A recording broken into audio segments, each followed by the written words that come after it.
साल था 1991। रंगून की जेल के पास एक इलाके में नाले की खुदाई हो रही थी।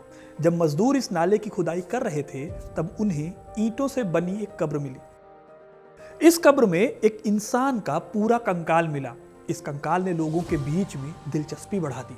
इस कब्र को लेकर लोगों ने कहना शुरू किया कि यह बहादुर शाह जफर की कब्र है। वही बहादुर शाह जो हिंदुस्तान के आखिरी मुगल बादशाह थे। अंग्रेजों ने पूरी कोशिश की थी कि उनकी कब्र का कोई निशान न रहे, लेकिन ऐसा हो नहीं पाया और बहादुर शाह जफर की कब्र दुनिया के सामने आ गई। लेकिन अगर ये बहादुर शाह जफर की कब्र है तो वो कब्र किसकी थी जिस पर साल 1906 में अंग्रेजों ने पत्थर लगवाया था? आखिर इन दोनों में से असली कब्र कौन सी थी? सवाल सिर्फ ये नहीं है, सवाल ये भी है कि 1857 की क्रांति के लीडर बहादुर शाह जफर को काला पानी की सजा के लिए बाकी क्रांतिकारियों की तरह अंडमान क्यों नहीं ले जाया गया? आखिर क्यों उन्हें दक्षिण अफ्रीका ले जाने की बात हो रही थी, लेकिन फिर बाद में बर्मा की रंगून जेल में ही रखा गया? और सबसे बड़ी बात, रंगून जेल में उनके आखिरी के कुछ साल कैसे बीते?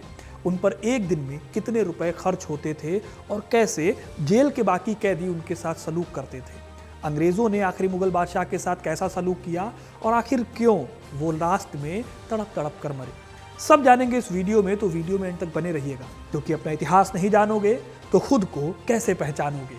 आजकल यूपीआई का जमाना है और ज्यादातर पेमेंट हम यूपीआई से ही करते हैं। अब यूपीआई का पेमेंट तो बैंक अकाउंट से होता है, लेकिन ऐसा क्रेडिट कार्ड आ गया है जिससे यूपीआई पेमेंट के लिए बैंक अकाउंट की जरूरत नहीं होगी। क्रेडिट कार्ड से भी यूपीआई पेमेंट हो जाएगा और इसमें हर यूपीआई पेमेंट पर 5% का कैशबैक भी है।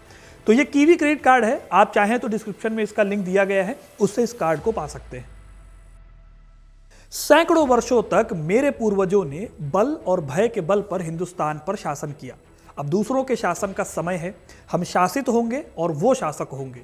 शोक करने का कोई कारण नहीं, क्योंकि हमने भी किसी को गद्दी से हटा दिया था और अपना वंश स्थापित करने के लिए उनके वंश को नष्ट कर दिया था।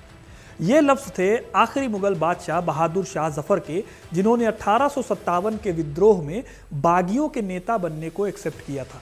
हालांकि 57 का विद्रोह कामयाब हुआ नहीं और इसी वजह से उन्हें अपनी जान बचाकर भागने पर मजबूर होना पड़ा। एक किताब है द सीज ऑफ दिल्ली। इसके लेखक अमरपाल सिंह ने अपनी किताब में बताया कि 16 सितंबर को अंग्रेजों की फौज ने बादशाह की रियासत को घेर लिया। इधर बादशाह सरेंडर करने के लिए तैयार नहीं थे।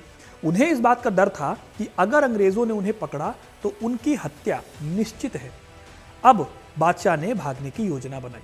19 सितंबर को वो अपने कुछ वफादार सैनिकों के साथ महल को छोड़ने में कामयाब हो गए। भागने के बाद उन्होंने हुमायूं के मकबरे को अपना ठिकाना बनाया, लेकिन अंग्रेजों को इस बात का पता चल गया।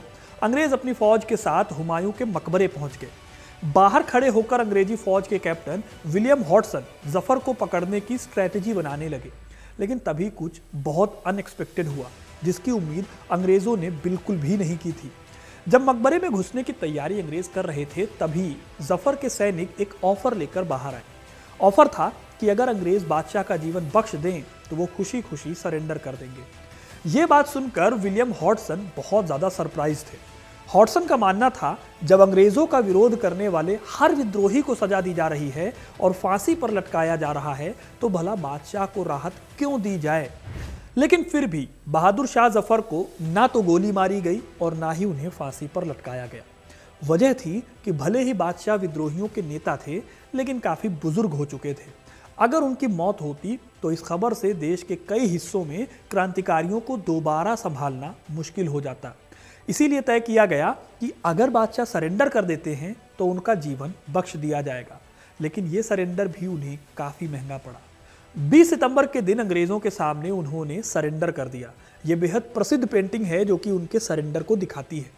इसी 20 सितंबर को बादशाह के सामने ही उनके बेटों को गोली मार दी गई और उनकी लाशों को दिल्ली में चांदनी चौक के चौराहे पर रखवा दिया गया। फिर 22 सितंबर को उनके ऊपर केस चला और तय किया गया कि उन्हें निर्वासन में रखा जाएगा, यानी कि दुनिया से उनका कोई भी संपर्क नहीं होगा। जब यह तय हो गया तो सोचा जाने लगा कि उन्हें किस जेल में रखा जाए। इसके लिए कई जगहों के बारे में सोचा गया। सबसे पहली सलाह मिली अंडमान जेल की, जिसे काला पानी की सजा कहा जाता है। लेकिन यहां को लेकर कोई सहमति बनी नहीं, क्योंकि वहां पर और दूसरे विद्रोहियों को भी रखा गया था। इसलिए वहां पर भारत के पूर्व बादशाह को रखना सही नहीं था, बगावत दोबारा खड़ी हो सकती थी। फिर सरकार को सलाह मिली कि जफर को साउथ अफ्रीका भेज दिया जाए। इसके लिए केप ऑफ गुड होप के गवर्नर से बात भी हुई और उसने बहादुर शाह जफर के वहां रहने की व्यवस्था भी शुरू कर दी। लेकिन बाद में सभी को लगा कि बहादुर शाह जफर बहुत बूढ़े हैं, इतने दिनों तक पता नहीं वो यात्रा कर पाएंगे या नहीं। इसलिए आखिर में तय हुआ कि उन्हें बर्मा में रंगून जेल भेजा जाए। अब इन सब के बारे में बादशाह को कोई खबर नहीं थी कि वो कहाँ जा रहे हैं। तय हुआ कि लेफ्टिनेंट ओमानी उनके साथ जाएंगे और ये सुनिश्चित करेंगे कि जफर का बाहरी दुनिया से कोई संपर्क ना रहे। 7 अक्टूबर 1858 को सुबह 4 बजे बाबर के दिल्ली जीतने के 332 साल बाद आखिरी मुगल बादशाह बहादुर शाह जफर ने पालकी पर बैठकर दिल्ली को छोड़ दिया। उनके साथ उनकी पत्नियां, जिंदा बचे 2 बेटों और नौकरों के साथ मिलाकर 31 लोग थे। 13 नवंबर को जफर को लेकर अंग्रेज इलाहाबाद पहुंचे। यहां उन्हें 3 दिनों तक रखा गया। 31 में से 16 लोगों ने जब मना कर दिया तो बाकी के 15 लोगों को लेकर 19 नवंबर के दिन इलाहाबाद के पास मिर्जापुर से बादशाह को कलकत्ता के लिए रवाना किया गया।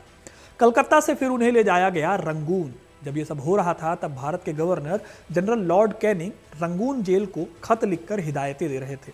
हिदायत साफ थी, जेल में दूसरे किसी कैदी से बहादुर शाह जफर कांटेक्ट न रख पाए। जेल के बाहर भी उनका जबानी या लिखित कांटेक्ट ना हो पाए। इसके साथ ये भी कहा गया कि उनके साथ बदसलूकी ना हो, इस बात का भी ध्यान रखा जाए क्योंकि वो हिंदुस्तान के बादशाह थे कभी। 4 दिसंबर को पूरा दल डायमंड हार्बर पहुंचा। डायमंड हार्बर में जफर के दल को एक दूसरे स्टीमर HMS मगारा में चढ़ाया गया। यहां से आखिरी मुगल बादशाह ने अपने देश की धरती को आखिरी बार देखा और जहां उनकी फिर कभी वापसी नहीं हुई।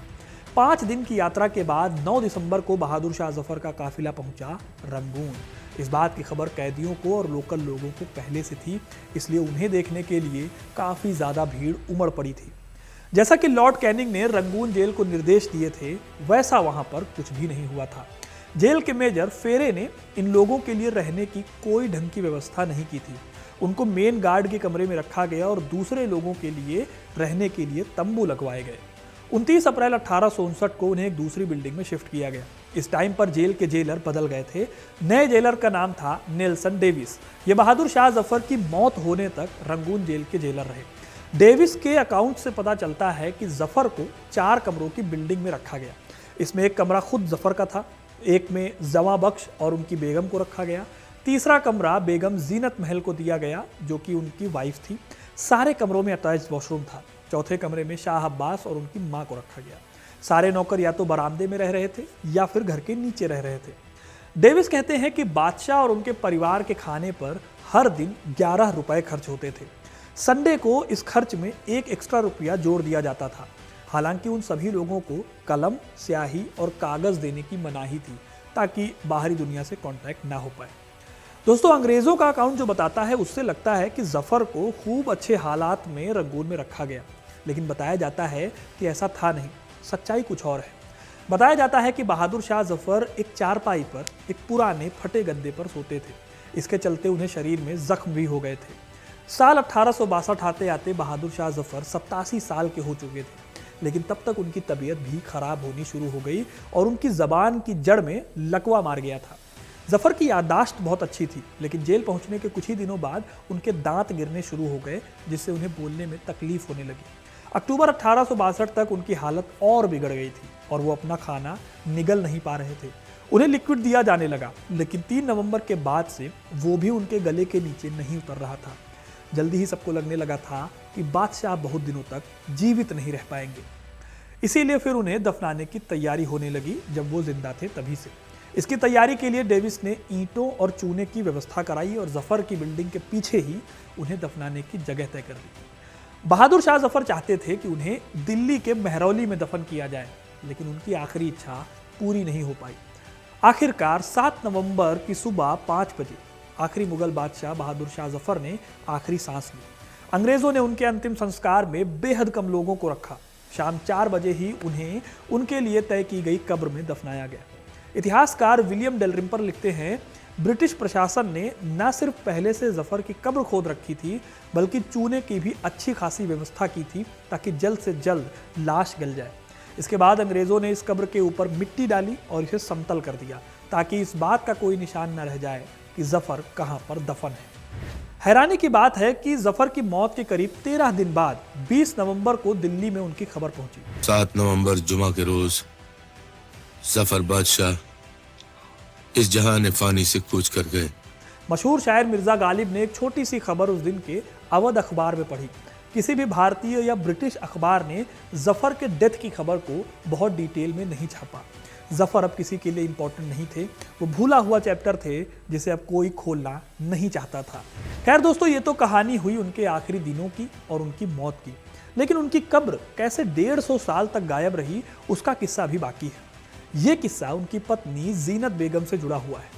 तो हुआ यह कि बहादुर शाह जफर की कब्र को समतल कर दिया गया था ताकि कोई भी उनकी कब्र तक ना पहुंच पाए। इधर जफर की मौत हुई, उधर उनके परिवार को जेल की बिल्डिंग से बाहर निकलने की इजाजत मिल गई, क्योंकि अब इस परिवार के पास कोई ताकत नहीं बची थी विद्रोह को दोबारा खड़े करने की। जफर की पत्नी जीनत महल अपने 2 नौकरों के साथ एक लकड़ी के बने घर में रहने लगी, जिसे उन्होंने खुद खरीदा था। विधवा होने के बाद उन्हें सरकार से हर महीने 120 रुपए का गुजारा भत्ता मिलता था। साल 1868 में सरकार ने उन्हें इस शर्त पर रिहा किया कि वो रंगून को नहीं छोड़ेंगी। इसके साथ ही उनके भत्ते को बढ़ाकर 250 रुपए महीना कर दिया गया। अपने आखिरी समय में जीनत को साल 1886 में यानी बहादुर शाह जफर की मौत के करीब 24 साल बाद उन्होंने भी इस दुनिया को अलविदा कह दिया। अपनी किताब द लास्ट मुगल में विलियम डलरिम्पल लिखते हैं, जब 1882 में बहादुर शाह जफर की पत्नी जीनत महल की मौत हुई, तब तक बहादुर शाह जफर की कब्र कहाँ थी ये किसी को याद भी नहीं था। इसीलिए जीनत बेगम के शव को भी बहादुर शाह जफर वाली जगह पर एक पेड़ के करीब ही दफना दिया गया। फिर साल 1905 से रंगून के मुसलमानों ने सरकारों से मांग की कि जफर की कब्र को आइडेंटिफाई किया जाए। उन्होंने मांग की कि उन्हें कब्र के पास जमीन का एक टुकड़ा खरीदने की परमिशन दी जाए ताकि वहां बहादुर शाह जफर की याद में एक स्मारक बनवाया जा सके। शुरू में सरकार ने उनकी बात नहीं मानी, लेकिन फिर दबाव के चलते सरकार को झुकना पड़ा और 1906 में उनकी कब्र पर एक पत्थर लगवाया गया जिस पर लिखा हुआ था बहादुर शाह, दिल्ली के पूर्व बादशाह का 7 नवंबर 1862 को रंगून में निधन हुआ और उनको इस स्थान के पास दफनाया गया। हालांकि इसके बाद आता है दोस्तों साल 1991, जब एक और कब्र उसी जगह पर मिली। यह कब्र ईंटों से बनी हुई कब्र थी जिसमें पूरा कंकाल मिला था। इसकी कहानी मैंने आपको वीडियो की शुरुआत में बताई थी। इस कब्र को जफर की कब्र मानने वाले लोगों का मानना है कि बहादुर शाह जफर को मुसलमानों के रीति रिवाज के हिसाब से दफनाया तो गया, लेकिन अंग्रेजों ने जानबूझकर ये कोशिश की कि उनकी कब्र का कोई निशान ना रहे। आज लोग इसी कब्र को जफर की कब्र मानते हैं। खुद पीएम मोदी भी जफर की कब्र का दौरा कर चुके हैं। मुगलों के आखिरी बादशाह की कब्र हिंदुस्तान में नहीं बल्कि पड़ोसी देश बर्मा में है, जहां उनके आखिरी दिन बेहद तड़प तड़प कर बीते। बहुत बहुत धन्यवाद।